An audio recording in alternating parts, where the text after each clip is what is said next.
सबसे पहले बहुत बहुत धन्यवाद मुझे यहाँ बुलाने के लिए। और आपका ये कहना बिल्कुल सही है। बहुत ही कंफ्यूज्ड जियोपॉलिटिकल ये मूव है यूएस गवर्नमेंट का और ट्रम्प सरकार का।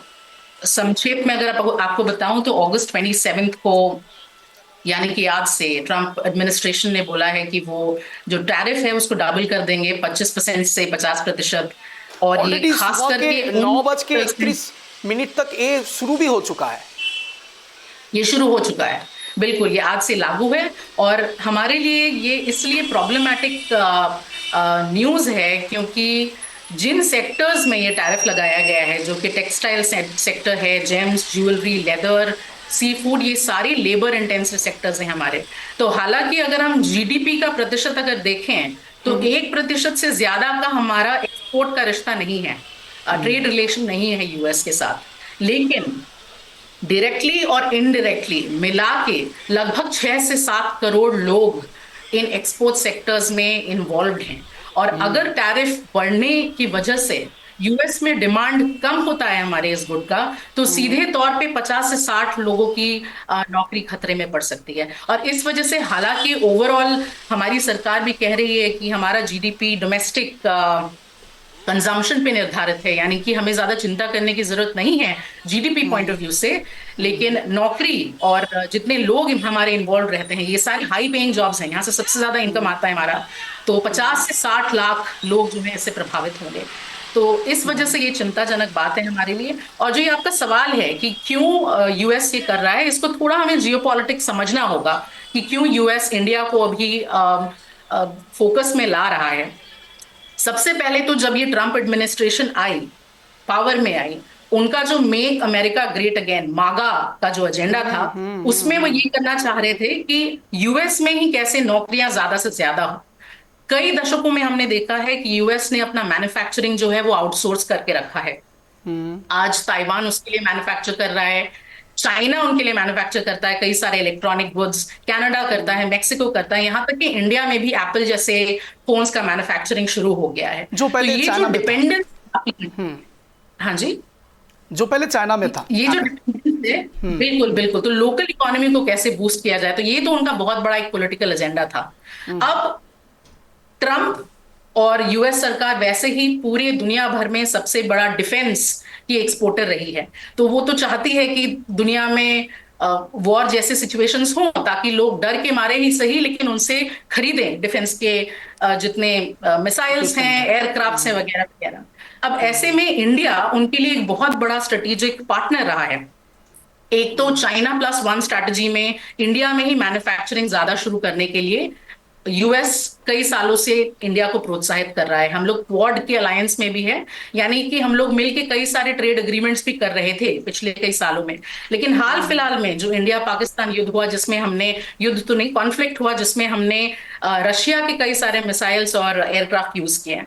दूसरा, हमने कुछ, हमारा जो टोटल 60 से 70% ऑयल हम रशिया से खरीदते हैं। और इंटरेस्टिंग बात यह है, बाइडेन एडमिनिस्ट्रेशन ने ही हमें 2022, मतलब कुछ साल पहले कहा था कि आप रशिया से तेल, क्रूड ऑयल खरीदिए। तो राइट राइट। हमने खरीदा। अब आज की एडमिनिस्ट्रेशन कह रही है कि ये बात गलत है। तो रशियन ऑयल खरीदने का नतीजा ये है कि जो वॉर रोकना चाह रही है यूएस, ताकि उनका ग्लोबल इमेज बने, रशिया और उनके यूक्रेन में। साथ। बिल्कुल बिल्कुल, तो उसको एक तरीके से ये जो हम ट्रेड कर रहे हैं रशिया के साथ, वो हानि कर रही है, उस सैंक्शन को बेसिकली ये थोड़ा लाइट कर रही है। तो रशियन ऑयल खरीदना हो गया, रशियन डिफेंस लेकिन का जो लेकिन हमारा मैम यहाँ पर रिलेशन हो एक गया। बात है कि हालांकि हम लोग मान रहे हैं कि भारत के साथ रशिया का जो अभी ट्रेड चल रहा है, इसके ऊपर रशिया और यूक्रेन के वार भी कुछ हद तक निर्भर है। लेकिन बात ऐसा है कि यूरोप का जो कंट्री है वो भी तो एक ही साथ ट्रेड कर रहा है, लेकिन यूरोप के साथ तो अमेरिका का इतना ज्यादा गुस्सा नहीं है, भारत के ऊपर ही क्यों है? इसका बहुत बड़ा कारण है कि हमारा टैरिफ बढ़ा के हमें जितना घाटा होगा यूएस को उतना घाटा नहीं होगा। हाँ। अगर आप चाइना का एग्जांपल देख लीजिए, चाइना का अभी करंट ट्रेड पोर्टफोलियो कुछ $600 बिलियन का है, जो कि कम राइट। से कम 10-12 गुना ज्यादा है हमसे। और इसका मतलब ये है कि उनके पास यूएस रिजर्व्स बहुत है, यानी कि एक तरीके से उन्होंने लोन दिया हुआ है यूएस को। प्लस जितने भी बड़े बड़े टेक कंपनीज हैं, उनका जो रॉ स्ट्रेटेजिक मटेरियल आता है इलेक्ट्रॉनिक्स का, वो चाइना से ही आता है। तो हैवी डिपेंडेंस है यूएस का चाइना पे, और अगर ये टैरिफ बढ़ाएगी, उनको पता है कि चाइना भी टैरिफ उतना ही बढ़ाएगी, टिट फॉर टैट स्ट्रैटेजी रखेगी। इंडिया के साथ क्या है, इंडिया और यूएस के ट्रेड में एक बहुत बड़ा डेफिसिट है, यानी कि हम जितना एक्सपोर्ट करते हैं यूएस में, उतना यूएस हमसे नहीं करती है। यानी कि अगर वो टैरिफ बढ़ाएंगे, हम अगर बढ़ा भी देते हैं बदले में, तो उनके ओवरऑल इकोनॉमी में उतना फर्क नहीं पड़ेगा, लेकिन हमारे लोगों को फर्क पड़ेगा, क्योंकि यहाँ पे नौकरियां डायरेक्टली इंपैक्टेड हैं, खास करके लेबर इंटेंसिव सेक्टर्स में। तो वो चाइना को डायरेक्टली कुछ नहीं कर सकती है, हम बहुत सॉफ्ट टारगेट है। और ये दुनिया को सिग्नल करने का भी तरीका है कि आप दुश्मनी हमसे करें तो हम बहुत कुछ कर सकते हैं। देखिए, हम अपने अलाई, जो इंडिया हमारा बहुत करीबी अलाई है, वो भी हमसे अलायंस में ठीक से नहीं काम कर रहा, तो हम उन पे भी टैरिफ लगा सकते हैं। तो ये बहुत बड़ा सिग्नल ये बात नहीं, आप जब है। बात कर रहे हैं कि चाइना कुछ हद तक अमेरिका को आंख पे आंख डालकर कुछ कर सकता है, टिट फॉर टैट कर सकता है, इस हालत पे भी चाइना को भी वो थ्रेट दे रहा है। क्योंकि हाल ही फिलहाल में जो बात निकल के आ रहा है कि मैग्नेट जो ट्रेड होता है, तो उसके ऊपर भी वो बोल रहा है कि टैरिफ और भी ज्यादा बढ़ा देंगे मार्किन युक्त राष्ट्र।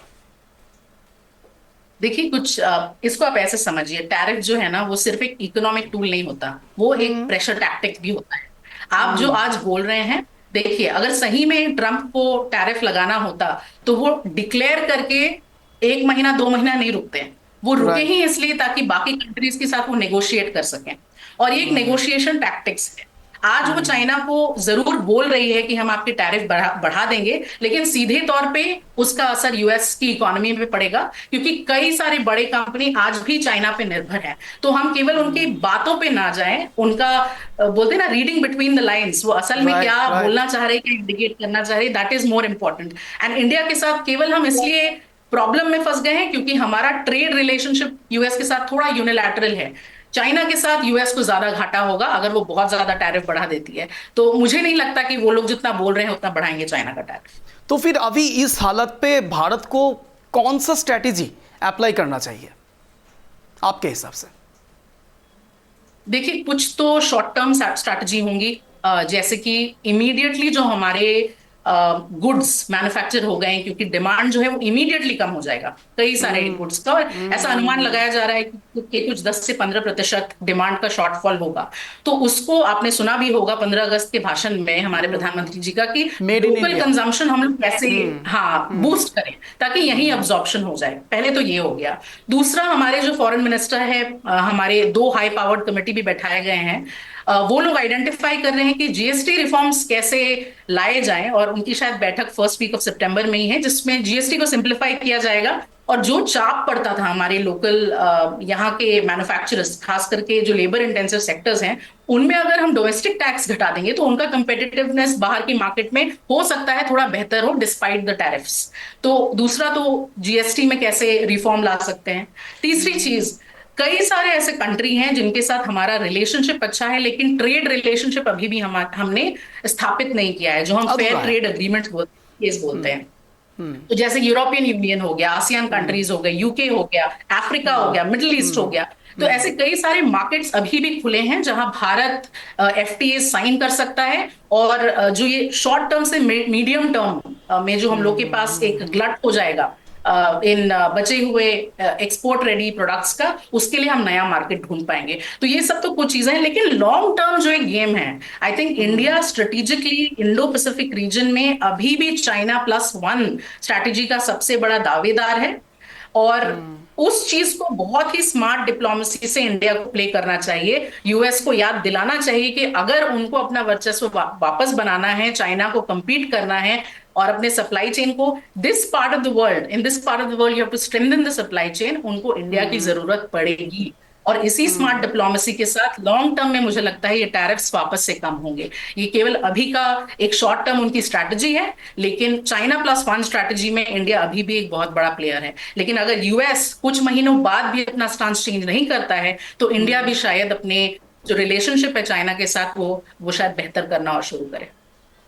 শুনছে বনে রহিয়ে ম্যাম हम लोगों के साथ এখন এই সময় একটা সময় ছোট্ট বিরতির ফিরছি, বিরতির পর কোথাও যাবেন না, তেতে থাকুন প্রায় বাংলা খবর সারাতে। ফিরে এলাম বিরতির পর, আমরা কথা বলছিলাম नीतिशा बंसलर সঙ্গে, আমরা আবারও কথা বলবো। नीतिशा मैम, एक जो बात निकल के आया फिलहाल हम लोगों के बातचीत चलने के टाइम पे कि अभी फिलहाल शॉर्ट टर्म स्ट्रैटेजी कुछ बनना चाहिए भारत के तौर से, लेकिन बात ऐसा है कि अगर कुछ भी शॉर्ट टर्म स्ट्रैटेजी अगर लेगा, ट्रंप अभी जो हालत पे है जो वो कुछ भी कर सकता है, पूरा ही अनप्रिडिक्टेबल एक नेता है। लेकिन अभी फिलहाल अगर भारत कुछ भी स्टैंड लेता है और भी ज़्यादा शुल्क बढ़ने का चांसेस बढ़ जाएगा। देखिए, आप हमारे यहाँ ना इकोनॉमिक्स में नेगोशिएशन में आप जब दो पार्टीज की बात करते हैं, दोनों पार्टीज यूजुअली रैशनल प्लेयर्स होते हैं, यानी कि अगर आप कुछ प्रस्ताव रखेंगे, सामने से भी आपको पता है वो इंसान प्रस्ताव लेके उस पर सोच विचार करके अपना प्रस्ताव रखेंगे।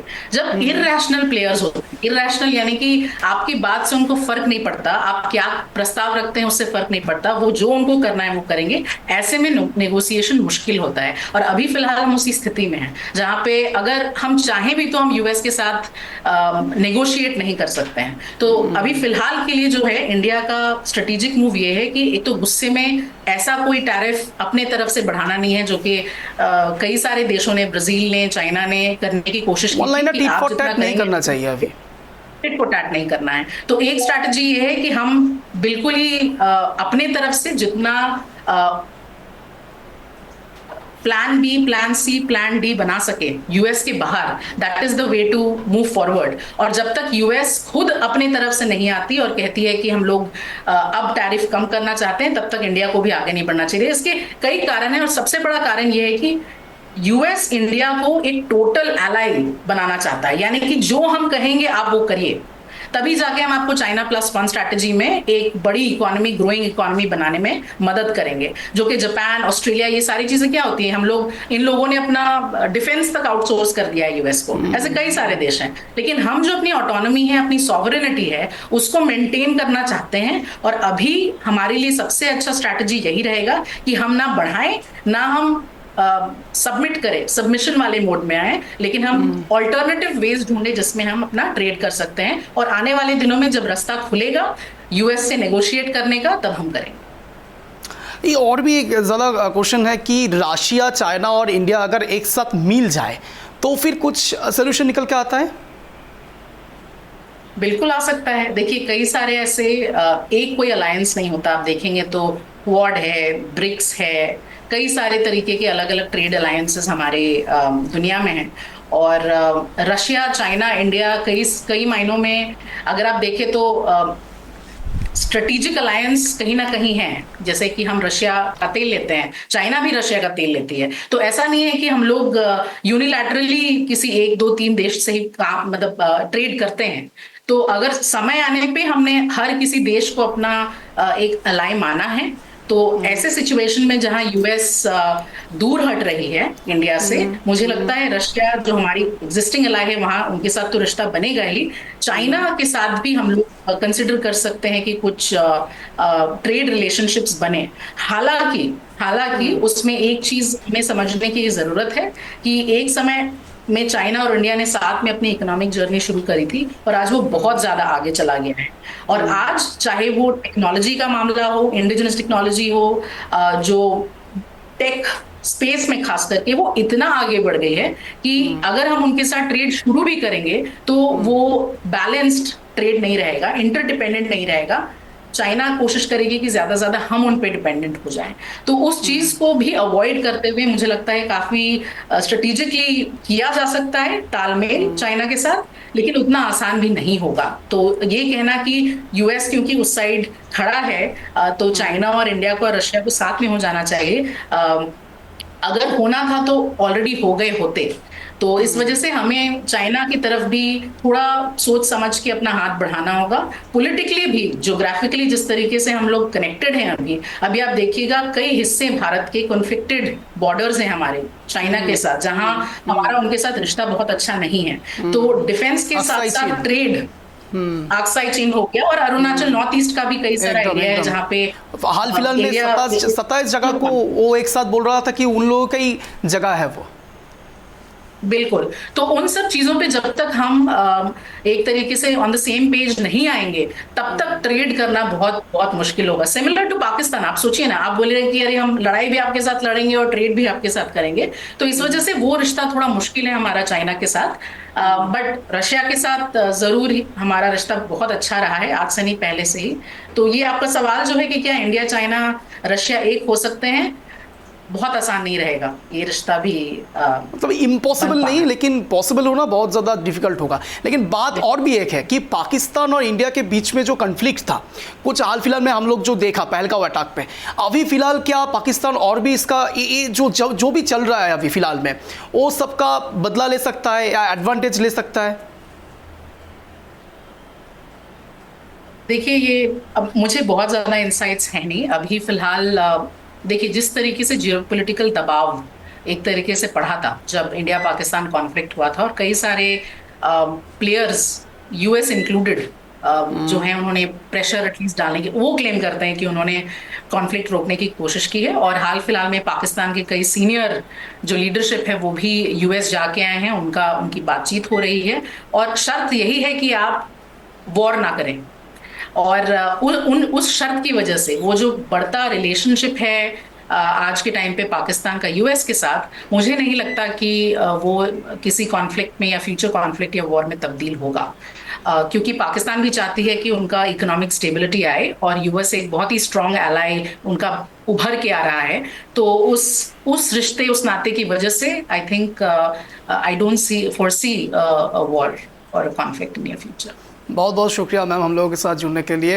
আপনারা শুনছিলেন এতক্ষণ নিতেশা ম্যামের সঙ্গে আমরা কথা বলছিলাম, যেখানে কার্যত এই মুহূর্তে দাঁড়িয়ে রাশিয়া, চায়না, ভারত এই তিনের মধ্যে আদৌ সংযোগ স্থাপন হওয়া কতটা বাঞ্ছনীয়, বা হলেও কি হতে পারে, বা হওয়ার সম্ভাবনা কতটা রয়েছে। কিন্তু এই মুহূর্তে পাকিস্তান ঠিক কোন কোন স্টেপ নিতে পারে বা নিলেও কতটা কার্যকরী হতে পারে, এই সমস্ত বিষয়ে আমরা কথা বলেছি। শুধুমাত্র আমেরিকা এবং ভারতের এই ট্যারিফ বাড়িয়ে দেওয়া, 50% শুল্ক বাড়িয়ে দেওয়ার মধ্যে ভারত আর মার্কিন যুক্তরাষ্ট্রের মধ্যে সবটা সীমাবদ্ধ নেই। এটা সমস্তভাবে এশিয়া, পুরোপুরি রাশিয়া, চায়না, ভারত এবং বলতেই হবে পাকিস্তানের ওপরও পরোক্ষভাবে কিন্তু এফেক্ট পড়বে। তার কারণটা হলো এই মুহূর্তে দাঁড়িয়ে ভারত যেভাবে গ্রো করছিল, এই গ্রোটা হয়তো কোনো কারণে মার্কিন যুক্তরাষ্ট্রের আর পছন্দ হয়নি। সেটা নীতিশা ম্যামও একই কথা বলছেন, অর্থাৎ এক কথায় ভারত গ্রো করছিল, এটা তো প্রমাণিত, কিন্তু মার্কিন যুক্তরাষ্ট্রের বড্ড গোসা হয়েছে। একটা জিনিস একটু ভেবে দেখুন, হিপোক্রিসি কোন লেভেল অবধি তারা নিয়ে গিয়েছেন। একসময় বাইডেন প্রশাসন নিজে বলেছেন যে রাশিয়া থেকে তেল নাও, এখন প্রশাসন বদলে গিয়েছে, সরকার বদলে গিয়েছে, রাষ্ট্রপতি বদলে গিয়েছে, ধ্যান ধারণাও বদলে গিয়েছে। এখন যারা যতবার এই পরিবর্তন হবে, ভারত কি ততবার ট্রেড চেঞ্জ করবে? এটা কি আদৌ সম্ভব নাকি? সরাসরি এস জয়শঙ্করের কথা অনুসারেই বলতে হয় যে ভারত কোন দেশের সঙ্গে ট্রেড করবে সেটা কোনো তৃতীয় শক্তি ঠিক করে দেবে না, এক্ষেত্রেও ঠিক করা হবে না। মার্কিন যুক্তরাষ্ট্রের প্রেসিডেন্টকে নিশ্চয়ই স্ট্র্যাটেজিক কোনো মুভমেন্ট দিয়ে বিট করবে, এবং আমরা বিশ্বাস করি ভারত এই মুহূর্তে যে ক্রাইসিসে পড়েছে, এখন সময় ভারতকে আরও বেশি করে গ্রো করানো, সাধারণ মানুষকে অনেক বেশি জাগ্রত হতে হবে। তার কারণ এই মুহূর্তে দাঁড়িয়ে মেড ইন ইন্ডিয়া প্রোডাক্ট অত্যন্ত দরকারি। আমরা যত বেশি ডিমান্ড আর সাপ্লাই আমাদের দেশের মধ্যেই কুক্ষিগত করব, ততই কিন্তু আমাদের দেশে গ্রো করবে। অন্য কোনো দেশের ওপর সম্পূর্ণভাবে আমাদের ভরসা করতে হবে না। আমেরিকা বাদ দিয়েও আরও অনেক দেশ রয়েছে যে দেশগুলোর ক্ষেত্রে ভারত চাইলেই সেখানে সরাসরি রপ্তানি করতে পারে, আমদানি করতে পারে। এই দুটো বিষয় একসঙ্গে ট্রেডের ক্ষেত্রে যে কোনো দেশের, আমেরিকা বাদ দিয়ে অনেক দেশ রয়েছে যার সঙ্গে এখনও সম্পূর্ণভাবে ভারত ব্যবসায়িক ক্ষেত্রে যুক্ত হয়নি, সেটা করতে পারে। চাইলে এই স্ট্র্যাটেজিক মুভমেন্ট যদি করে, তাহলে হয়তো বা আরও একটা ডিসঅ্যাডভান্টেজ তৈরি হতে পারে। তা হলো মার্কিন যুক্তরাষ্ট্রের প্রেসিডেন্ট যতটা মোহাম্মদ বিন তুগলকের মতো আচরণ করছেন, যতটা হিপোক্রেসি দেখাচ্ছেন, সেই ভদ্রলোক হয়তো আরও শুল্ক বাড়িয়ে দিতে পারে। এক্ষেত্রে বিভিন্ন রকম সম্ভাবনা তৈরি হতে পারে। তাই সাধারণ মানুষকে এখন অনেক বেশি জাগরুক হতে হবে, এবং তার সঙ্গে বিশেষ করে আমাদের দেশীয় প্রোডাক্ট, ভীষণভাবে ব্যবহার করা অত্যন্ত দরকারি। যদি আমরা দেশীয় প্রোডাক্ট ব্যবহার করি, তবেই কিন্তু আমাদের দেশ উন্নত থেকে উন্নততর পর্যায়ে যাবে। আর ঠিক এই জায়গা থেকে এস জয়শঙ্কর ঠিক কি বক্তব্য রেখেছেন সেটা একবার আপনাদের সামনে রাখছি, দেখুন। We've not had a US president who's conducted foreign policy as publicly as the current one. That itself is a departure. That's not limited to India. That's limited. In fact, for that matter, who's not conducted his domestic policies as publicly as this one too. So I think we got to understand, before I come to India, US. এখনকার মতো খবর সারাদিন এই পর্যন্ত। নজর রাখুন tribe TV বাংলার পর্দায়। নমস্কার।